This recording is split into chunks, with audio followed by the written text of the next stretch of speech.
Welcome to the Stronger Marriage Podcast with Trey and Lee. We are honored that you have joined us today. Thanks for hanging out with us. It's been about 2 weeks, and it's time to do another one. It is. It sneaks up on us. Yeah. Where does the time go? So many of you guys listen so well and so faithful, and we appreciate that.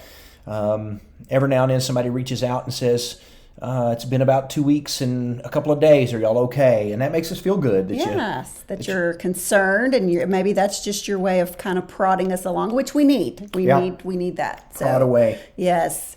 Today, first and foremost, is our grandson's first birthday. So happy birthday to our little shepherd. Yeah, little Sheppy is one. We love him. He is a sweet boy that smiles. You make eye contact with him and he smiles. His smile will light up a room. And we're going to go spend a little time with him in Lubbock, Texas this weekend and say hi and celebrate and watch him eat a cake. Yes. So that will be fun. So what else we have coming up on our schedule? We have, this is April the 12th, if you're listening to this, and this is when we're recording it, but next week on April 21st and 2nd, we are going to Phoenix, Arizona, and it is going to be a huge workshop. It's going to be a packed house. It is one of the biggest we've had.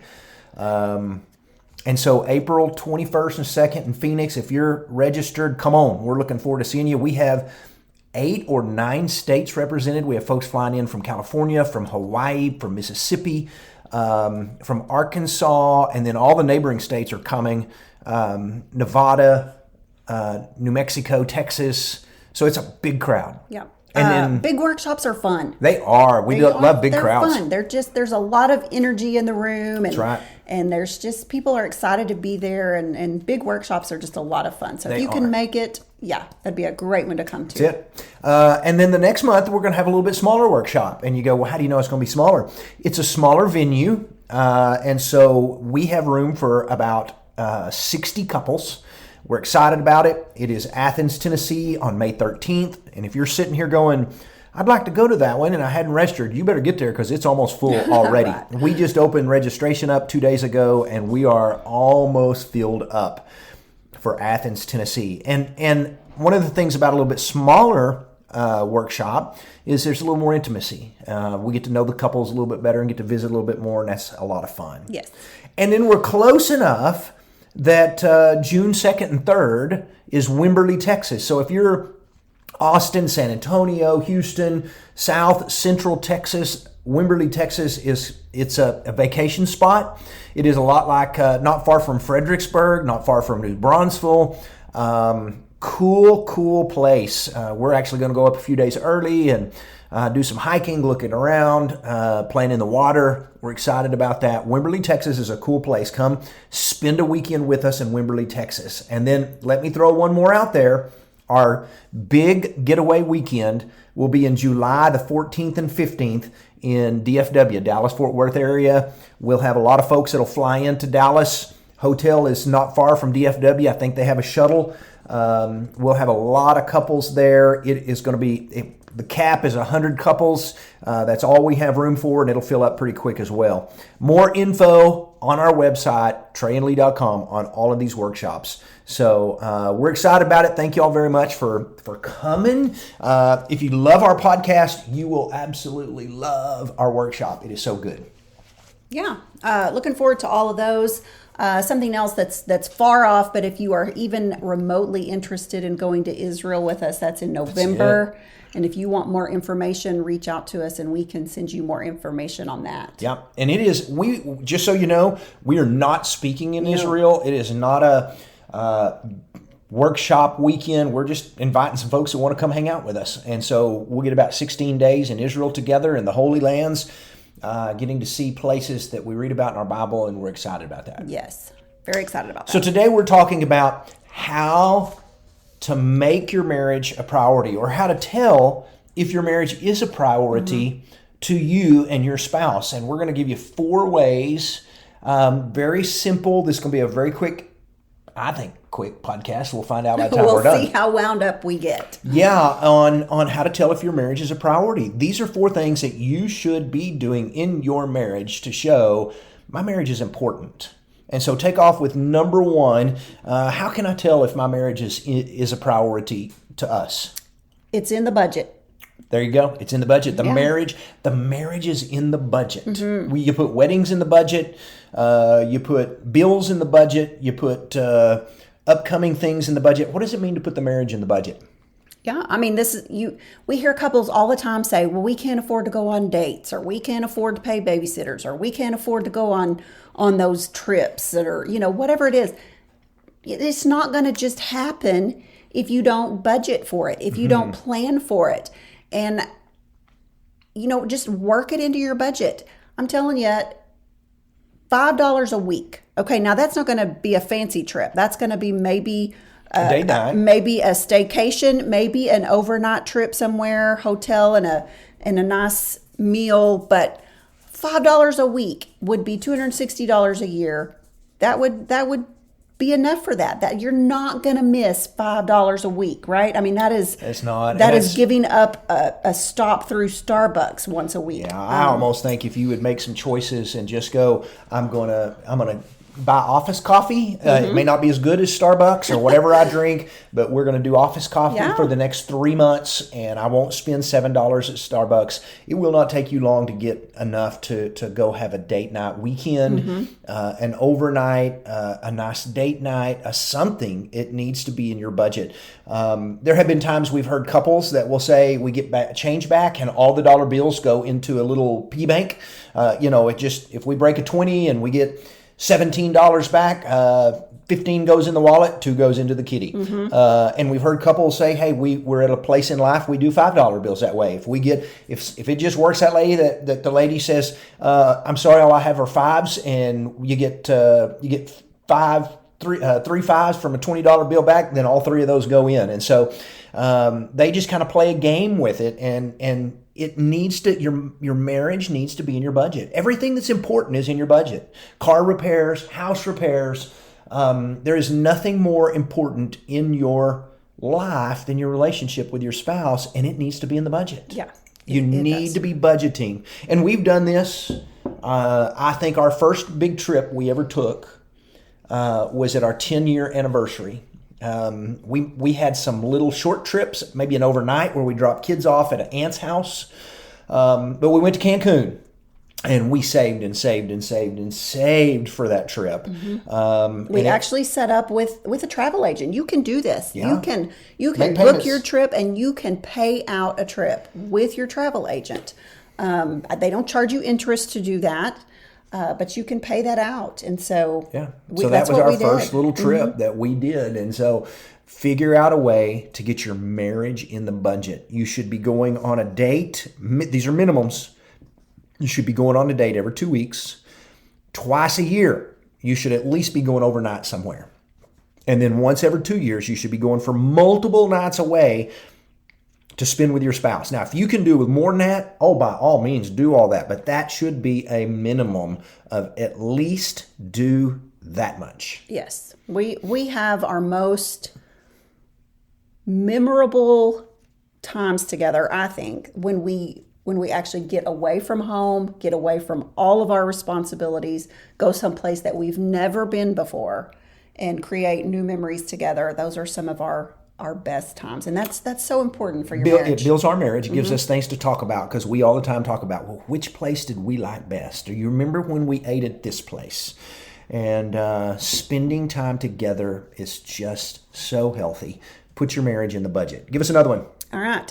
It needs to be on your schedule. Okay, so this is like the budget. This is not financial, but it's got to get on the schedule. It needs to be just as important as a hair appointment, a doctor's appointment, t-ball practice. We've got to get the marriage on the schedule. Yeah, and this is something, we talk all the time about our daily coffee time, or our, nighttime bed routine when we go to bed a little bit earlier, so we can talk about, what's coming up the next day, all those kinds of things. You've got to have a planned time for that, a planned time where you can talk, where you can communicate.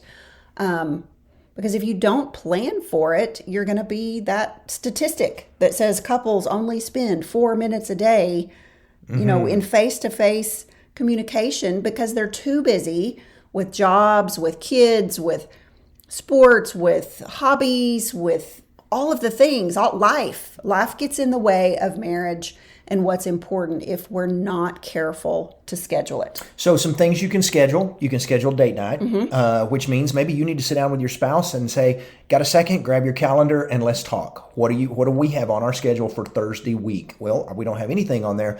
Let's go ahead and put on our calendar date night, and let's guard that night so that that's our night and we'll do something. Maybe you look at your schedule and go, we can't find a babysitter, but we're free Thursday night, and you still put date night and you work to find a babysitter. And if you don't, you still plan date at home after the kids are in bed. Do something. And it doesn't have to be an expensive date. Go eat on the dollar menu. Go take a picnic to the park.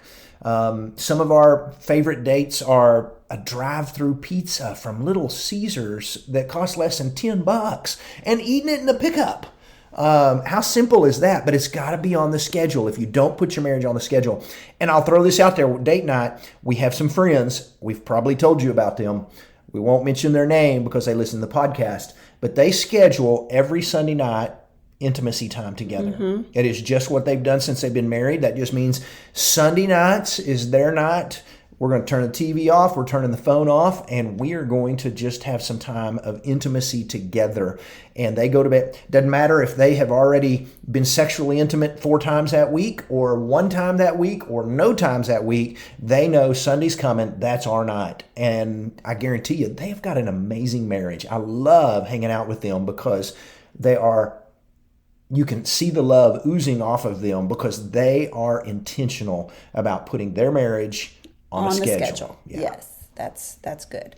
Good stuff. Next one, you ready to move on? Let's move on. All right. You can tell your marriage is a priority by putting it in your thoughts. So I'm going to think about You're going to think about your marriage. About your spouse. Yeah.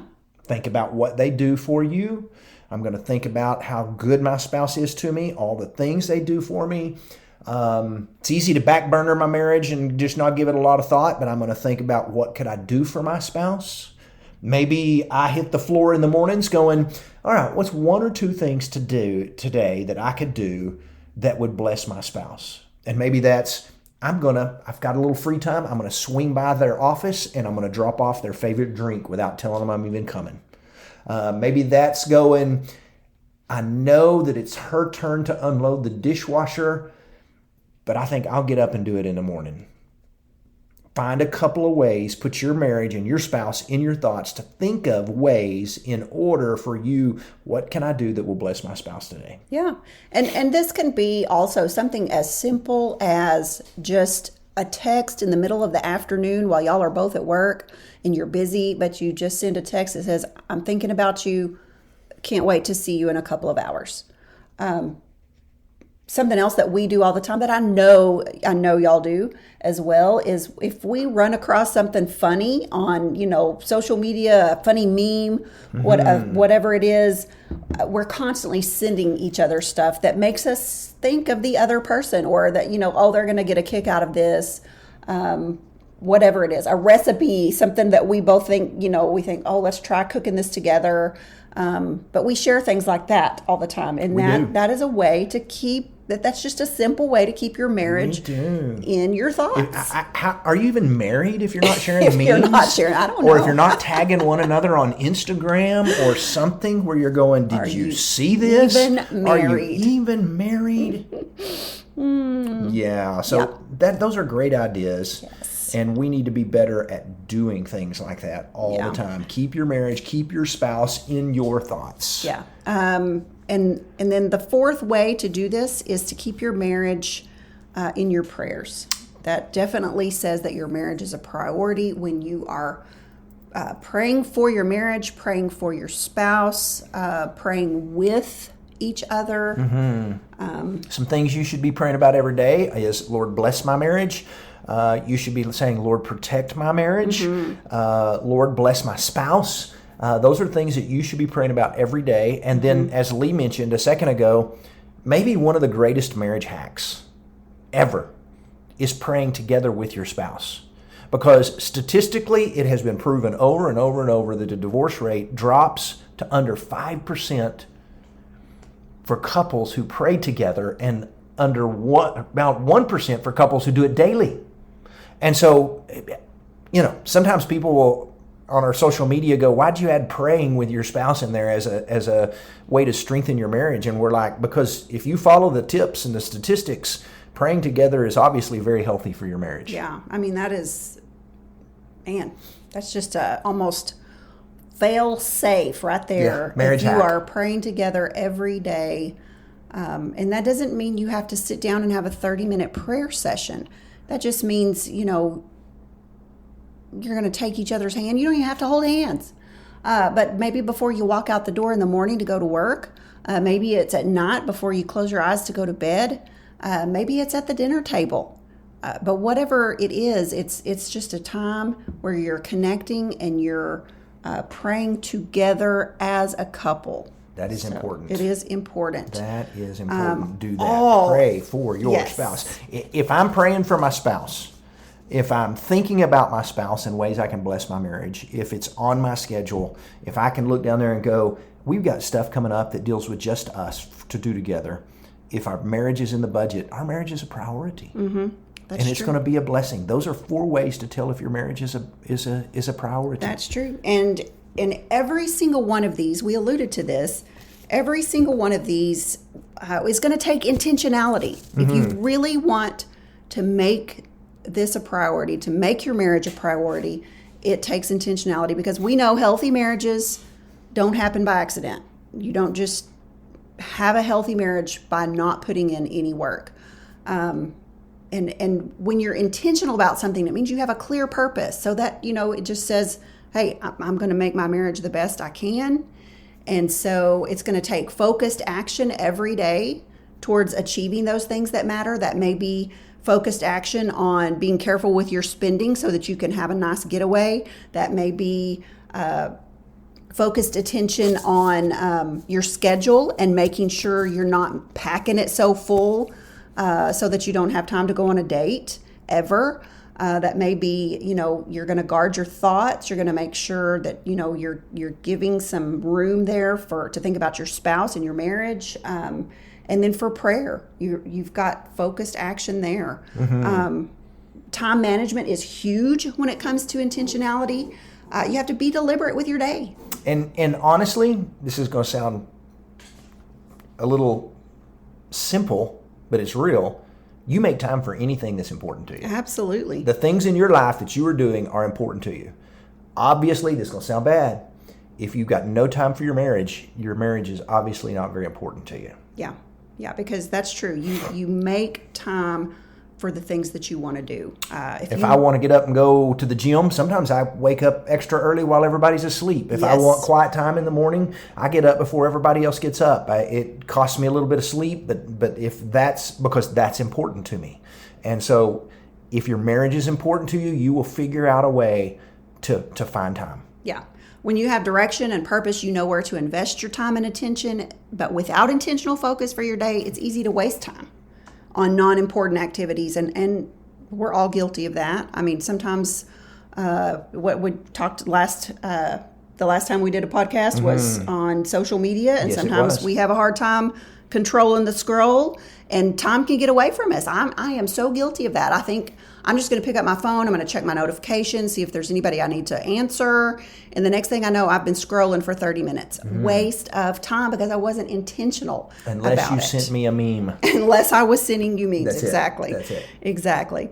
But yeah, we don't want to waste our time on non-important activities. And sometimes if we're not intentional, we take on too much and we get distracted. And, we get the busyness of life takes over, and we're starting, we volunteer for things, which are good things. But sometimes the better thing is to make sure we have time for our spouse instead of volunteering to help with a fundraiser. I mean, that is a worthwhile thing to do. But if we haven't been on a date with our spouse in 2 months, then it's okay to say no to helping with a fundraiser. Yeah. It really is. Put first things first. Yes.